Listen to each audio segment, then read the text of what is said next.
चला इधर देखिए, अपन देख लेते हैं इसको एक एक करके, इन पॉइंट्स को समझ लेते हैं। फीचर्स ऑफ डेटाबेस, यानी कि डेटाबेस हमें क्या फीचर्स उपलब्ध करवाता है, क्या सुविधाएं देता है। तो देखो डेटाबेस जो है आपका, मैंने आपको बताया कि एक DBMS है, आप सॉफ्टवेयर है जो डेटाबेस को बनाने, उसका स्ट्रक्चर तैयार करने, उसमें अपडेट करने, रिकॉर्ड्स एंटर करने, रिकॉर्ड्स को रीटाइप करने का काम करता है। ठीक है, इसके अलावा भी डेटाबेस कई तरह की हमें फैसिलिटी उपलब्ध करवाता है जिनका यूज हम मैनुअल डेटाबेस सिस्टम में नहीं कर पाते हैं, या जो मैनुअल डेटाबेस सिस्टम में संभव नहीं होते हैं। अब वो क्या क्या फीचर्स हैं वो मैं यहाँ पर आपको बताऊंगा, यानी कि वो फीचर जो केवल कंप्यूटराइज्ड सिस्टम में ही संभव है, मैनुअल डेटाबेस के अंदर जो चीजें संभव नहीं है। तो पहला है आपका सेंट्रलाइजेशन ऑफ डाटा, यानी कि डेटा का सेंट्रलाइजेशन होना। सेंट्रलाइजेशन का होने का मतलब क्या है कि अगर हम कंप्यूटराइज्ड सिस्टम का यूज कर रहे हैं तो यहाँ पर डेटा एक ही कंप्यूटर पर स्टोर होता है और वहीं से बाकी सारी जगह पर क्या होता है, डिस्ट्रीब्यूट होता है आपका।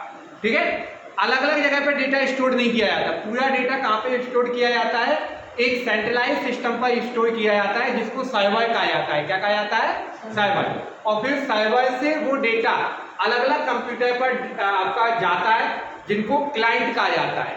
जैसे मान लो, एक उदाहरण देता हूं मैं आपको, जैसे हम सब लोग इंटरनेट चलाते हैं, तो इंटरनेट पर हम कोई वेबसाइट चला रहे हैं, तो जो वेबसाइट का डेटा है वो कोई हमारे कंप्यूटर पे नहीं है, वो एक सेंट्रलाइज्ड सिस्टम पर स्टोर होगा वहां पर, और वहीं से जितने लोग उस वेबसाइट को चला रहे हैं उन सबकी सिस्टम पर वो आपका ओपन होकर के आएगा। तो ये कहलाता है सेंट्रलाइजेशन ऑफ डेटा। यहाँ पर डेटा अलग अलग जगह ना स्टोर होकर के एक जगह स्टोर होता है।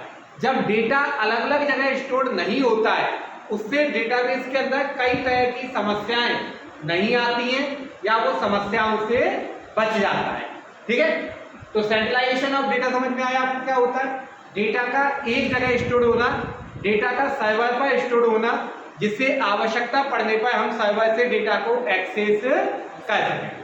अब डेटा का सेंट्रलाइजेशन होने से हमें एक और बेनिफिट होता है, और वो बेनिफिट होता है आपका शेयरिंग ऑफ डेटा। क्या होता है आपका, शेयरिंग ऑफ डेटा।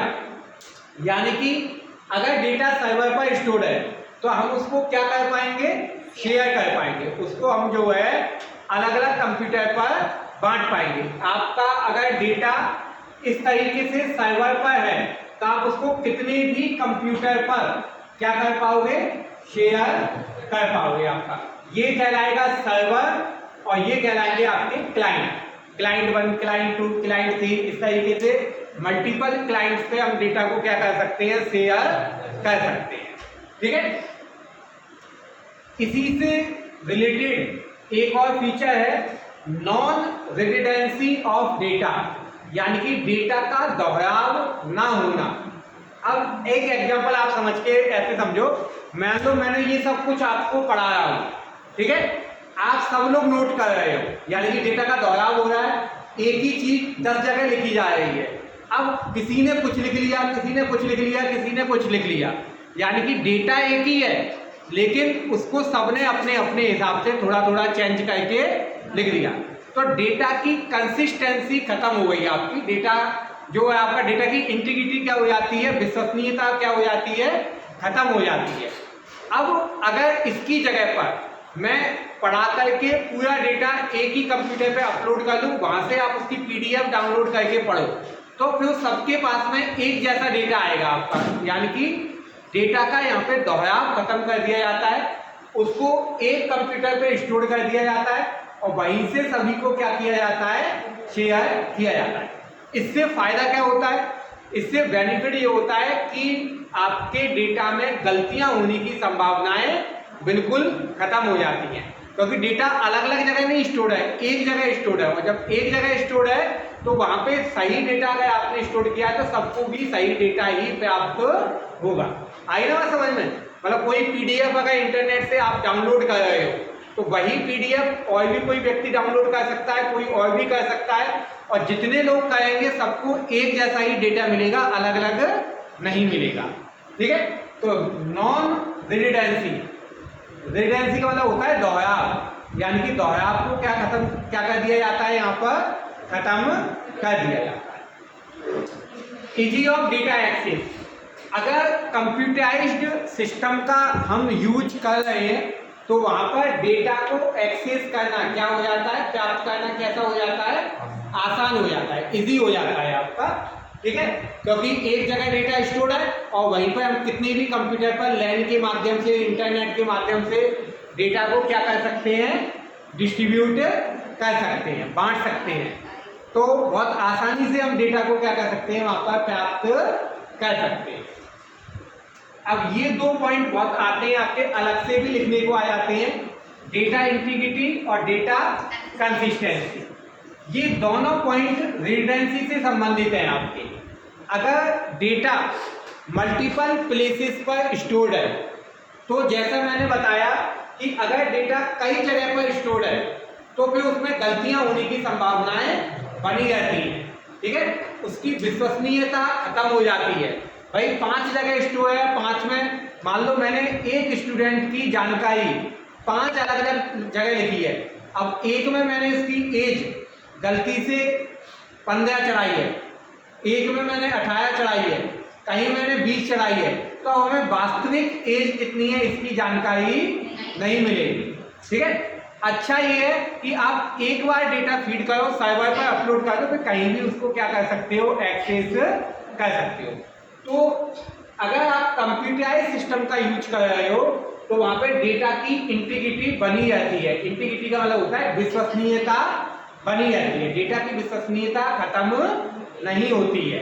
ठीक है, आया ना समझ में, डेटा इंटीग्रिटी क्या कहलाता है आपका, डेटा की विश्वसनीयता बनी रहती है, डेटा की विश्वसनीयता खत्म नहीं होती है, क्योंकि पूरा डेटा एक ही सर्वर पर स्टोर्ड है और वहीं से सब जगह आपका क्या हो रहा है, शेयर किया जा रहा है।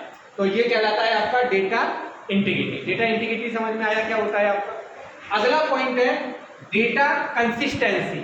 डेटा कंसिस्टेंसी क्या कहता है आपका, डेटा कंसिस्टेंसी का मतलब होता है कि अगर मान लो डेटा एक जगह स्टोर है, यहाँ पे स्टोर है मान लो, अब वो एक ही बार इसके द्वारा भी एक्सेस किया जा रहा है और इसके द्वारा, दोनों इसको यूज कर रहे हैं। अब ये व्यक्ति क्या काम कर रहा है, उस डेटाबेस में कुछ नया जोड़ रहा है और ये व्यक्ति क्या कर रहा है, उसमें अपडेट कर रहा है। तो ऐसा सिस्टम होना चाहिए कि एक ही डेटा को कितने लोग भी एक साथ यूज करें, उसमें गलतियां नहीं होनी चाहिए, है ना। मतलब ये उसमें कोई बदलाव कर रहा है, ये कुछ नया जोड़ रहा है, तो वो ऐसा चलता है, आपका डेटाबेस के अंदर गलतियां नहीं होनी चाहिए। ये डेटा कंसिस्टेंसी कहलाती है, यानी कि डेटा की कंसिस्टेंसी खत्म नहीं होनी चाहिए। कितने भी यूजर एक साथ एक ही फाइल को यूज करें पर उसमें गलतियां नहीं होनी चाहिए, ये क्या कहलाता है आपका, डेटा कंसिस्टेंसी कहलाता है। तो ये पॉइंट समझ में आए आपको। Centralisation of data, sharing of data, non redundancy, इन सब में सबसे इंपॉर्टेंट कौन सा है आपका, नॉन रिडंडेंसी, क्योंकि इसी की वजह से सब समस्याएं आती हैं। डेटाबेस के अंदर जितनी भी समस्याएं आती हैं वो रिडंडेंसी की वजह से आती हैं, यानी कि दोहराव की वजह से आती हैं।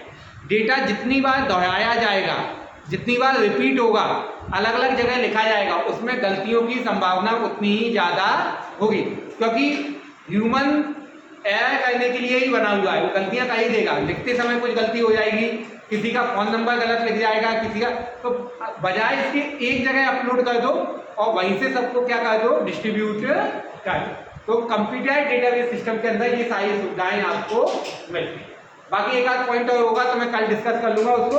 आज के लिए पर्याप्त है ये सारे लेक्चर मैं अपलोड कर दूंगा आपके यूट्यूब पर। इसमें आपकी स्क्रीन मिरर होके आ रही है, उल्टी आ रही है, उसको देखना पड़ेगा क्यों आ रही है, वो देख लेंगे।